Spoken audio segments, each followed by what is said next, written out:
पुराने ज़माने की बात है। एक गांव का नाम रूपनगर था। रूपनगर गांव के लोग नहायत खुशहाल और मुतमईन थे।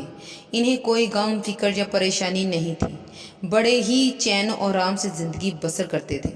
मगर इनमें एक खामी थी कि वो तोहम परस्त थे। एक दफ़ा इस गांव में एक उल्लू कहीं से उड़कर आ गया। वो एक दरख्त पर रहने लगा। वो हर रोज़ रात के वक़्त बोलता था। इसके बोलने से गांव के लोग बहुत परेशान हुए। इनके ख्याल में उल्लू का बोलना या इसका आबादी में रहना ठीक नहीं था। वो समझते थे कि जिस बस्ती में उल्लू बोलता है वो बर्बाद हो जाती है। कई दिन यूं ही गुजर गए। उल्लू रात को बोलता और बस्ती के लोग डरे सहमे रहते और आपस में यही कहते कि अब ये गांव तबाह हो जाएगा। यहाँ उल्लू बोलता है। उल्लू तमाम दिन अपने खिलाफ लोगों की बातें सुनता रहा। उसकी हमाकतें और नाइंसाफियां देखता रहा, मगर खामोश रहता था। एक दिन इसने सोचा कि क्यों ना मैं नहुसत का ये इल्ज़ाम दो दूं और इन लोगों को हकीकत बता दूं। चनाचा एक रोज़ इसने इस दरख्त को छोड़ा जिस पर बैठता था और उस मकान में रहने लगा जिसमें एक शख्स अकेला रहता था। रात को जब उल्लू बोलता तो घर का मालिक किसी न किसी तरह इसको उड़ा देता। जब वो उड़ जाता तो मालिक सो जाता। जूं ही वो सोता उल्लू आकर इसके सर में चूंचे मारने लगता और कहता कि ये मेरा घर है, तुम इसे छोड़ दो। जब इस वाक़ये को कई दिन गुजर गए और उल्लू घर से ना गया तो इस आदमी ने ये बात अपने दोस्तों को बताई। ये लोग इस आदमी के साथ गांव के सरकर्दा लोगों के पास गए और इसने रो रो कर उल्लू की ज़्यादती और अपनी बेबसी का किस्सा सुनाया। घर के मालिक ने अपना जख्मी सर भी दिखाया और इससे इंसाफ तलब किया।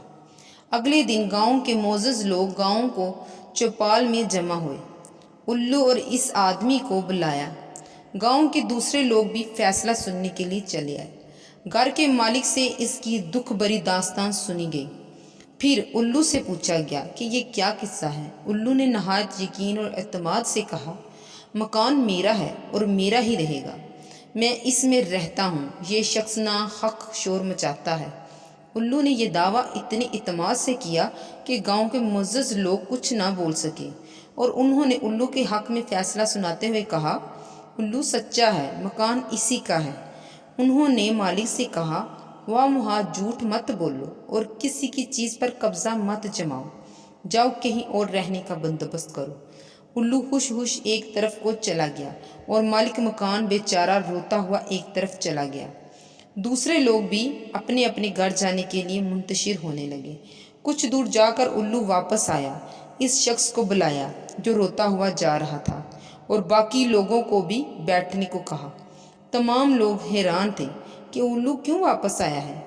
इसी सोच विचार में एक दूसरे को देख रहे थे कि उल्लू इनसे मुखातिब हुआ, ए रूपनगर के रहने वालों, जब से मैं तुम्हारी बस्ती में आया हूँ मुसलसल यही सुन रहा हूँ कि उल्लू मनहूस है, इसके बोलने से बस्ती उजड़ जाएगी। मगर ये ख्याल गलत है।